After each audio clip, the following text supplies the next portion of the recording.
తెలంగాణ ప్రధాన ప్రతిపక్షం బీఆర్ఎస్ పార్టీలో మరొక కుదుపు ఏర్పడింది. కీలక నాయకులు ఆ పార్టీకి రాజీనామా చేసేందుకు రెడీ అయ్యారు. ప్రస్తుతం బీఆర్ఎస్లో కలివిడి లేదని, అధినేత ఫామ్ హౌస్కు పరిమితమైతే ఆయన కుమారుడు కేటీఆర్ ఇంటి గుమ్మం కూడా దాటడం లేదని పెద్ద ఎత్తున నాయకులు చర్చించుకుంటున్నారు. ఇక కేసీఆర్ కుమార్తె కవిత కూడా సెగపెడుతున్నటువంటి విషయం మనందరికీ తెలిసిందే. దీంతో రాష్ట్రంలో బీఆర్ఎస్ పార్టీ భవిష్యత్తు ప్రమాదంలో పడినట్టుగా మారిందని నాయకులే చెప్తున్నారు.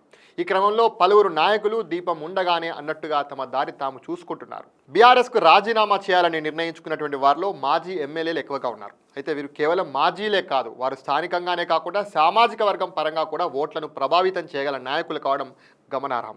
నాగర్ కర్నూలు మాజీ ఎమ్మెల్యే మరి జనార్దన్ రెడ్డి బీఆర్ఎస్ పార్టీకి రాజీనామా చేయనున్నట్లు బహిరంగంగానే చెప్తున్నారు. ఆయన గత కొన్నాళ్లుగా పార్టీకి దూరంగా ఉంటున్నారు. పైగా నియోజకవర్గంలోనూ యాక్టివ్గా లేకుండా పోయారు. అయితే అంతర్గతంగా ఆయన బీజేపీ నేతలతో కలిసి పనిచేస్తున్నట్టు చర్చ సాగుతుంది. దీంతో ఆయన త్వరలోనే బీజేపీ గూటికి చేరుతారనేటువంటి చర్చ కూడా పెద్ద ఎత్తున నాగర్ కర్నూలులోనే జరుగుతుంది. అలాగే మాజీ ఎమ్మెల్యే కీలక నాయకుడు గువ్వల బాలరాజు కూడా పార్టీకి రిజైన్ చేయాలని నిర్ణయించుకున్నాడు. గతంలో గువ్వల బాలరాజు నాగర్ కర్నూలు ఎంపీ టికెట్ను ఆశించినట్టు ఆయన చెప్తున్నారు. అయితే అప్పటికప్పుడు పార్టీలోకి వచ్చినటువంటి మాజీ ఐపీఎస్ ఆర్ఎస్ ప్రవీణ్ కుమార్ కు టికెట్ ఇచ్చి తనను అవమానించారని బాలరాజు వ్యాఖ్యానిస్తున్నారు. అయితే ఈ క్రమంలో తాను పార్టీలో ఉండలేనని, కార్యకర్తలు అనుచరులు కూడా పార్టీ మారాలని సూచిస్తున్నారని చెప్తున్నారు.